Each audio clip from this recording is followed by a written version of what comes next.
Hello दोस्तों, आपका स्वागत है मेरे एक नए वीडियो में। तो आज की वीडियो में हम बात करेंगे गर्त या पिट्स के बारे में।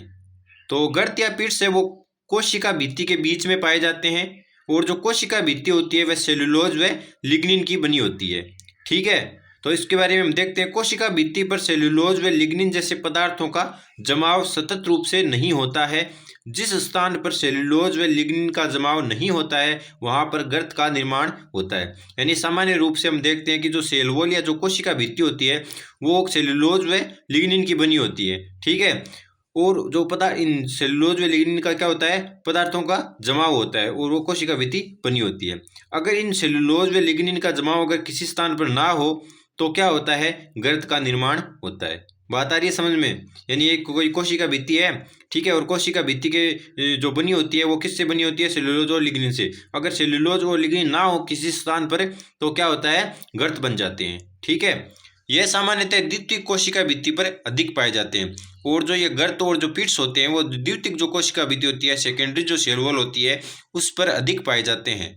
ठीक है, यह सदैव जोड़ों में रहते हैं। और जो गर्त होते हैं वो कैसे रहते हैं, जोड़ों में रहते हैं, यानी पेयर्स बनाकर रहते हैं। ये डायग्राम देख सकते हो आप, ये कोशिका भित्ति और उनके बीच में ये क्या पाए जा रहे हैं, ये गर्त पाए जा रहे हैं, छिद्र पाए जा रहे हैं। ठीक है, बात आ रही है समझ में? ये क्या पाए जा रहे हैं, छिद्र पाए जा रहे हैं। इस प्रकार से ये गर्त है, बीच में छिद्र हो गया, ये क्या है, कोशिका भित्ति है। ठीक है, ये कोशिका भित्ति क्या लंबी है और इन कोशिका भित्ति के बीच क्या पाया जा रहा है, ये बीच में एक स्थान पाया जा रहा है, रिक्त स्थान पाया जा रहा है, जिसे क्या का नाम दिया गया है, गर्त नाम दिया गया है। ठीक है, बात आ रही है समझ में? आगे बात करते हैं सरल गर्त की। यानी गर्त को कितने भागों में बांटा गया है, दो भागों में बांटा गया है। पहला क्या है, सिंपल पिट्स या सरल गर्त, और दूसरा है परिवेशित गर्त। ठीक है, बॉर्डरेड पिट्स। तो हम पहले बात करेंगे सरल गर्त की। इस गर्त में व्यास संपूर्ण लंबाई में एक समान होता है। यानी कोई भी जो ये डायग्राम आप देख सकते हो, इसमें क्या होता है कि जो व्यास होता है गर्त का, ये जो गर्त है इस गर्त का जो व्यास होता है वो पूरी जो लंबाई होती है किसी भी कोशिकाओं की या कोशिकाओं के समूह में, तो वह लंबाई में क्या होती है, एक समान होती है। ठीक है, गर्त क्या होते हैं, व्यास संपूर्ण जो लंबाई होती है, एक गर्त हो गया, दूसरा गर्त हो गया, तीसरा, ये लंबाई में क्या होते हैं, समान होते हैं। ठीक है, एक समान होते हैं। आगे डायग्राम में आप समझ जाओगे। यह गर्त सामान्यतः यानी सरल गर्त सामान्यतः मृदुतक या पेरेनकाइमा, मृदुतक को क्या बोलते हैं, पेरेनकाइमा। मृदुतक या पेरेनकाइमा जो उत्तक होता है उसमें, इसके अलावा चालनी नलिकाओं में व सह कोशिका में पाए जाते हैं। जो गर्त या पिट्स होते हैं वह मुख्य रूप से हम देखते हैं कि मृदुतक जो कोशिकाएं होती है या मृदुतक जो उत्तक होता है उसके अंदर, या जो चालनी नलिका होती है उसके अंदर, या जो सह कोशिका होती है उसके अंदर ये गर्त पाए जाती हैं। यह गर्त सदैव आमने सामने, यानी आमने सामने, इस प्रकार से आमने सामने वह पेयर्स के रूप में मिलते हैं। पेयर्स के रूप में इस प्रकार से ये पेयर्स हो गया। ठीक है, ये पूरी लंबी लाइन है, एक दो तीन, ऐसे पेयर्स के रूप में। और गर्त है वो क्या होंगे, आमने सामने होंगे। ठीक है, ये आमने सामने हो गया। या इस प्रकार से इधर भी कोई कोशिका होगी, जैसे इधर कोशिका है, इधर कोशिका है, तो वो भी क्या है, इधर ये इस टाइप से और बन जाएंगी, ऐसे आगे आगे ऐसे बनती जाएगी। ठीक है, इस प्रकार से गर्त ये बनते जाएंगे। ठीक है, आमने सामने वे पेयर्स के रूप में मिलते हैं। इनको जोड़ने वाली झिल्ली गर्त झिल्ली या पिट मेम्ब्रेन कहलाती है। और इनको जोड़ने वाली, यानी इन पेयर्स को, ये पेयर्स है एक पूरा, ये पेयर्स एक है, ये पेयर्स पूरा है, ये तीन पेयर्स है, इनको जोड़ कौन रहा है, एक रेखा है या जो झिल्ली है वो क्या कर रही है, जोड़ रही है। तो इस इनको जोड़ने वाली, यानी इन गर्त को जोड़ने वाली जो झिल्ली है या जो परत है उस परत को क्या बोलते हैं, पिट मेम्ब्रेन या गर्त झिल्ली। ठीक है, याद क्या रखना है आपको, यही याद रखना है कि जो पेयर्स होते हैं, ठीक है, ये इन पेयर्स को जोड़ने वाले, यानी जो गर्त है इनके जो पेयर्स होते हैं इनको जोड़ने वाली जो झिल्ली है उस झिल्ली को क्या कहते हैं, गर्त झिल्ली या पिट मेम्ब्रेन, जो मध्य पटलिका व प्राथमिक कोशिका भित्ति से मिलकर बनती है। और जो गर्त झिल्ली होती है ये मध्य पटलिका व प्राथमिक जो कोशिका भित्ति होती है उन दोनों से मिलकर क्या होती है, गर्त झिल्ली है, उसका निर्माण होता है। यह आपको याद रखना इंपॉर्टेंट है कि पिट मेम्ब्रेन का निर्माण किससे होता है। पिट मेम्ब्रेन का निर्माण मध्य पटलिका व जो प्राथमिक कोशिका भित्ति होती है उसके द्वारा होता है। अगर आपको मध्य पटलिका और प्राथमिक कोशिका भित्ति के बारे में जानना है, वीडियो देखना है, तो पिछली वीडियो है उसको आप देख सकते हो। ठीक है, अब सेकंड बात करते हैं कोशिका भित्ति में। देख लो इसमें जो गर्त है वो किस प्रकार से बनी है, डायग्राम को आप देख सकते हो। ठीक है, मैंने आपको समझाया है। और इस डायग्राम को जो बीच वाली जो है इसको गर्त झिल्ली बोलते हैं। ये क्या है, कोशिका भित्ति, और बीच में क्या बने हुए हैं, गर्त बने हुए हैं। ठीक है, इसमें ज़्यादा समझने वाली बात नहीं, आपको लाइन्स कुछ याद रखनी है बस। आगे बात कर लेते हैं परिवर्ष या परिवेशित गर्त या बॉर्डरेड पिट्स। ठीक है, आपको ध्यान से वीडियो को देखना है, वीडियो को लाइक करना है और चैनल को सब्सक्राइब करना है। परिवेशित गर्त या बॉर्डरेड पिट्स की बात करें तो ऐसे गर्त जिनका व्यास संपूर्ण लंबाई में एक समान नहीं होता उसे परिवेशित गर्त कहते हैं।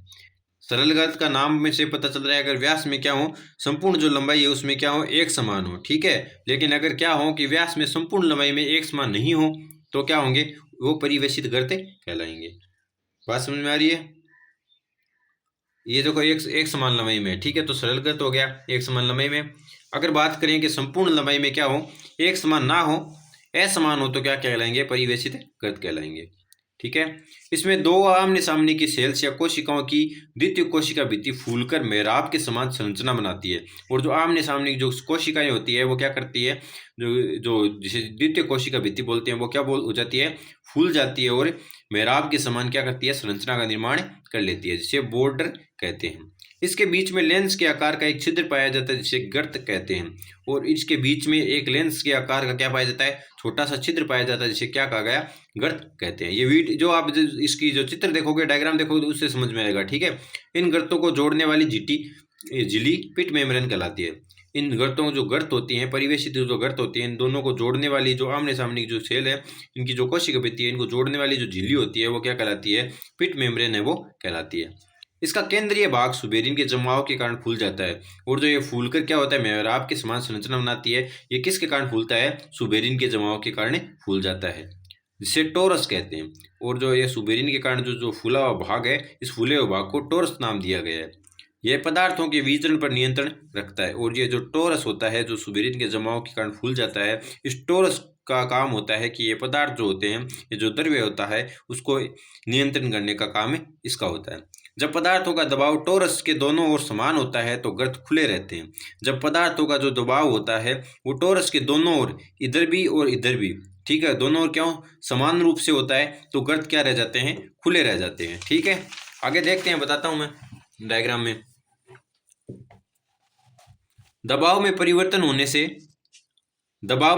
होने से यह टोरस एक तरफ खिसक जाता है, जिसके कारण जाइलम की वाहिकाएं व वाहिनिकाएं बंद हो जाती है, वह जल का स्थानांतरण रुक जाता है। अब आप जो डायग्राम है उसमें ध्यान से सुनो कि दबाव में परिवर्तन होने से यह टोरस, अब बीच में क्या पाया जा रहा है, ये टोरस है। ठीक है, ये एक कोशिका है। ठीक है, ये पूरी एक कोशिका, ये पूरी कोशिका है। ठीक है, ये बीच में क्या पाई जा रही है, ये बीच में कोशिका भित्ति है। और कोशिका भित्ति के बीच में ये क्या पाए जा रहे हैं, गर्त पाए जा रहे हैं। ठीक है, इन गर्त में क्या पाया जा रहा है, बीच में ये केंद्रीय भाग है, इस केंद्रीय भाग के अंदर ये टोरस है। ठीक है, बात समझ में, ये टोरस है। ये टोरस क्या हो कि इधर क्या पाई जाती है, वाहिकाएं और वाहिनिकाएं, जिनमें जल का प्रभाव होता है या अन्य जो पदार्थ होते हैं उनका प्रभाव ऐसे प्रकार से होता है। ठीक है, इधर से इधर और इधर से इधर, जैसे ये, ठीक है, इस प्रकार से इधर से ऐसे इधर से प्रवाहित होता है। ठीक है, तो इन जो वाहिकाएं व वाहिनिकाओं में जो जल का प्रवाह होता है, वो अगर वो प्रवाह क्या हो रहा है कि ये टोरस इधर से इधर खिसक जाए, ठीक है, यहाँ पे है और इधर इसमें आ जाए, मान लो वाहिकाओं या वाहिनिकाओं में आ जाए, तो क्या होगा कि जो वाहिनिकाओं या वाहिकाओं में जो जल की प्रवाह हो रहा है वो क्या हो जाएगा, रुक जाएगा। बात आ रही है समझ में? यानी ये जो टोरस है वो खिसक कर इधर आ जाए तो क्या होगा, प्रवाह जो जल का होगा वो रुक जाएगा वाहिनिकाओं और वाहिकाओं में। ठीक है, ये इधर आ जाएगा तो भी रुक जाएगा। अगर ये बीच में रहेगा, केंद्र में रहेगा टोरस, ठीक है, तब क्या होगा, प्रवाह वो इनमें वाहिकाओं वाहिनिकाओं में चलता रहेगा, स्थानांतरण जो है जल का वो नहीं रुकेगा। बात आ रही समझ में? आपको ये लाइनें जो दोबारा अगर नहीं समझ में आया तो रिपीट करके आप देख सकते हो। ये बीच में क्या पाई जा रही है, पिट मेम्ब्रेन पाई जा रही है बीच में, इन दोनों को मिलाने वाली। और ये जो है यहाँ पे बीच में क्या पाया जाता है, जो केंद्रीय भाग है, यहाँ पर टोरस के साथ ही एक वाल्व नाम की संरचना है वो पाई जाती है। ठीक है, और डायग्राम से समझ गए होंगे। एक क्वेश्चन देख लो,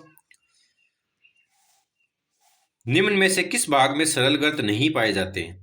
निम्न में से किस भाग, ऐसा कौन सा भाग है जहां पर सरल गर्त नहीं पाए जाते हो? आपको याद रखना है, जाइलम की जो वाहिका तथा वाहिनिकाएं होती है उनके अंदर सरल गर्त नहीं पाए जाते, क्योंकि जो जाइलम की वाहिका वाहिनिकाओं में परिवेशित गर्त पाए जाते हैं।